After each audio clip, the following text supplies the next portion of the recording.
안녕하세요. 김성길 목사와 함께하는 예수님 이야기 제4단원의 이 시간 373회가 되겠습니다. 제목은 피해야 할 싸움들입니다. 자, 본문 말씀 마태복음 10장 21절로 23절 읽어보죠.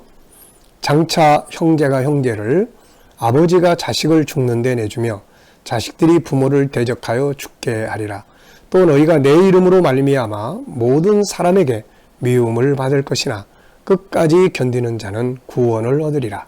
이 동네에서 너희를 박해하거든 저 동네로 피하라. 내가 진실로 너희에게 이르노니 이스라엘의 모든 동네를 다 다니지 못하여서 인자가 오리라. 아멘. 자, 이 시간의 제목은 피해야 할 싸움입니다. 예수님은 제자들을 보내시면서 싸움의 이야기를 하셨어요.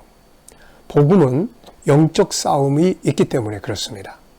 그래서 이 싸움을 말씀을 하셨는데 이 23절에서는 때로는 이 너희를 박해하면은 저 동네로 피하라 이런 말씀을 하세요. 이 동네에서 너희를 박해하거든 저 동네로 피하라 이런 말씀을 하십니다. 자, 이걸 보면서 우리가 느끼는 게 뭐냐면은 어떤 싸움은 마주쳐서 싸워야 할 싸움이 있는가 하면 어떤 싸움은 피해야 할 싸움이 있음을 말씀해주고 있습니다. 자, 골리앗이 쳐들어왔는데 군인들이 도망가고 있어요. 그런데 다윗이 가가지고 막 믿음의 분노가 일어나죠. 그래서 다윗이 골리앗과 싸웁니다. 자, 이런 싸움은 피해야 될 싸움이 아니고 싸워야 될 싸움이 되는 거죠. 예.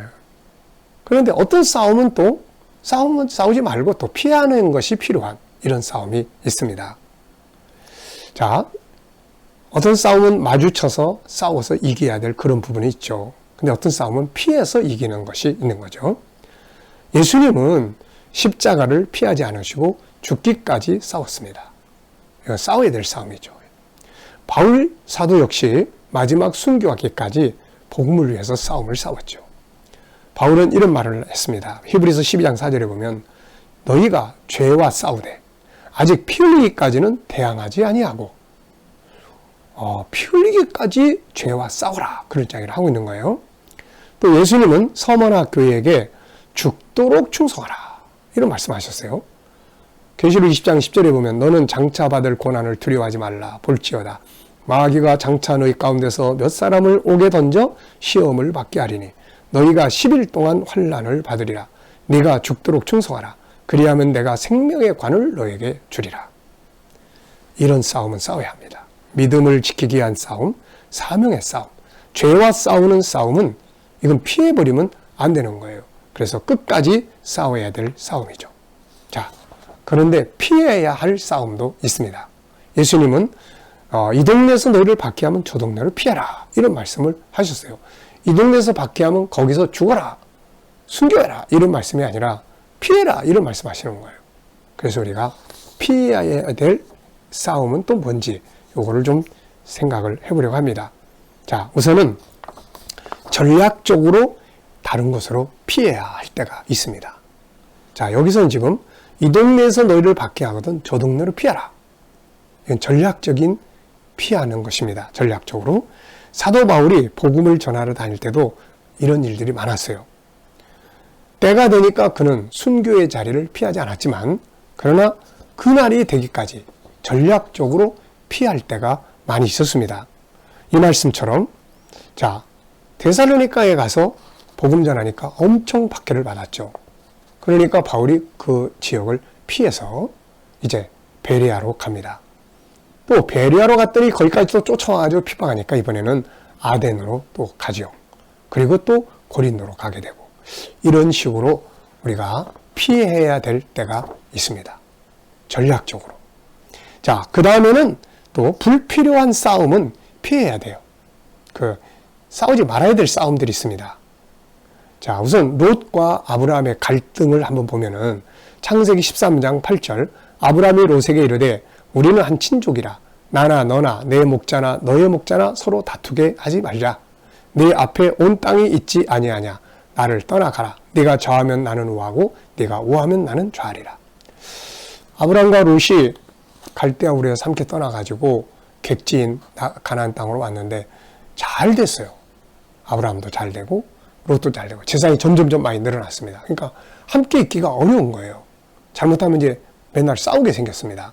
그래서 이 싸움을 피하게 된 거죠. 그래서 아브라함이 야, 너와 나는 혈육인데 우리가 싸우면 되겠냐? 자, 네가 선택을 해라. 네가 우측으로 가면 내가 좌측으로 갈 거고 네가 좌측으로 가면 내가 우측으로 가마. 이렇게 해서 서로 나누어진 경우가 있습니다. 혈육 간의 갈등은 피해야 할 싸움이에요. 이건 싸워야 될 싸움이 아니라 피해야 할 싸움입니다. 자, 형제와 또 가족과의 갈등이나 이런 싸움은 빨리 피해야 됩니다. 이거 여기 이런 거 자꾸 싸우다 보면 가족 간에 칼부림 나고 이 문제가 많거든요. 자, 그 다음에는 또 창세기 26장에 보면 아브라함의 아들 이삭도 지역 사람들과의 큰 갈등이 있게 됐었죠. 그 갈등의 싸움이 막 일어났습니다. 자, 창세기 26장 12절로 17절까지 한번 보겠습니다.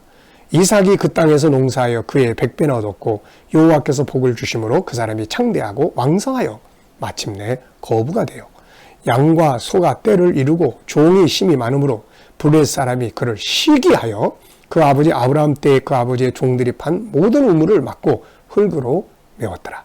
아비멜렉이 이삭에게 이르되 네가 우리보다 크게 강성한즉 우리를 떠나라. 이삭이 그곳을 떠나 그랄 골짜기에 장막을 치고 거기 거류하며. 이삭은 하나님의 은혜로 그 머무는 곳에서 뭘 해도 잘 됐어요. 그러다 보니까 그 주변에 살고 있던 이 블레셋 사람들이 이 사람들이 막 시기 질투해가지고 와서 우물을 뺏어가는 거예요. 그리고 너 여기서 나가 쫓아내는 거예요. 이거 지금 싸우게 생겼습니다. 그런데 이 이삭은 안 싸워요. 그리고 그들을 피해갑니다. 그리고 딴 지역에 가서 또 우물을 파고 또 거기서 일을 하는데 잘 돼요. 또 와서 우물 뺏고 우물 메꾸고 그리고 또 쫓아내는 거예요. 이러기를 여러 번에 걸쳤지만 이삭은 싸우질 않습니다. 그리고 피해 가는 거예요. 우리가 불필요한 갈등이 일어날 때가 많아요. 이웃과의 관계도 그렇고 동료들과의 관계도 그렇고 심지어는 차 타고 가다가 막 끼어들면 성질 나가지고 차에서 내려가지고 막 야구방망이로 유리창 깨고 있는 이런 사람도 있잖아요. 그러니까 이런 갈등 때문에 나중에 감옥에 가고 막 그런단 말이에요. 이런 갈등은 빨리 피하는 것이 제일 좋은 거예요, 이거. 네. 결국은 나중에 지역 주민들이 다시 이삭에게 와가지고 야, 너 보니까 하나님이 너에게 복을 주는 것 같다. 우리하고 화평조약을 맺자 해서 머리 숙이고 들어오게 된 겁니다. 피하는 게 이기게 됐던 것이죠. 자, 이번에는 죄의 유혹을 피한 요셉의 이야기가 또 있습니다. 우리가 창세기 39장 11절로 13절. 그러할 때 요셉이 그의 일을 하러 그 집에 들어갔더니 그 집 사람들은 하나도 거기 없었더라. 그 여인이 그의 옷을 잡고 이르되 나와 동침하자. 그러나 요셉이 자기 옷을 그 여인의 손에 버려두고 밖으로 나가매 그 여인이 요셉이 그의 옷을 자기 손에 버려두고 도망하여 나감을 보고 누명을 씌운 거죠.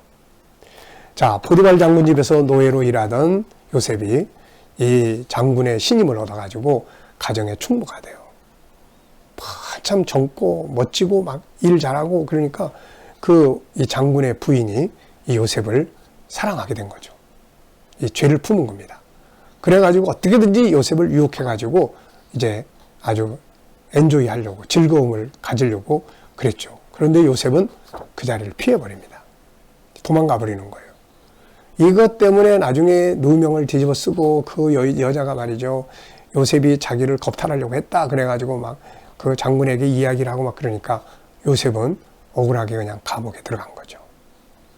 요셉은 피해버린 거예요. 근데 결국 하나님께서 이거를 보시고 요셉에게 은혜를 갚아주시잖아요. 네, 나중에 거기서 총리 자리가 돼요. 나중에 보니까 감옥에 내려간 게 너무 잘 된 거예요.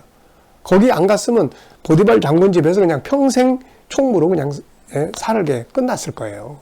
근데 감옥으로 내려가니까 거기서 왕의 신하들을 만나게 됐고 그들의 꿈을 해석해 주면서 나중에 왕 앞에 쓰게 될 기회를 얻게 된 거죠. 그래서 우리가 선하게 살면 억울한 누명을 써도 뭐 하나님이 어떤 일을 그걸 통해서 이루실지 몰라요. 그렇기 때문에 잘 참고 인내하면서 수용하는 것 아주 중요한 거죠. 자, 이렇게 피해버려야 됩니다. 죄의 유혹을 받을 때는. 하와는 마귀가 옆에 와서 유혹을 하는데 그걸 피해야 되는데 그냥 같이 놀다가 죄를 짓고 만 겁니다. 자, 지금 나는 어떤 상황이 있습니까? 물론 싸워야 될 싸움, 영적인 싸움은 싸워야 합니다. 그러나 때로는 전략적으로 그 자리를 피해야 할 때도 있고, 갈등을 피해야 할 때도 있고, 유혹에 대해서 피해야 할 때도 있는 거예요. 이런 걸 잘 구별하는 사람이 복 있는 사람입니다. 시편 1편 1절에 보면 복 있는 사람은 악인들의 꾀를 따르지 아니하며 죄인들의 길에 서지 아니하며 오만한 자들의 자리에 앉지를 않습니다. 그 자리를 피해버리는 거죠. 자, 오늘 싸워야 될 싸움이 있으면 잘 싸우시고, 피해야 될 싸움 같으면 괜히 쓸데없이 싸우다가 시간 낭비, 또 물질 낭비, 또 에너지 낭비할 필요 없이 그냥 피해버리는 그런 지혜를 갖게 되시기 바랍니다. 이 시간 말씀 여기서 마치겠습니다. 감사합니다.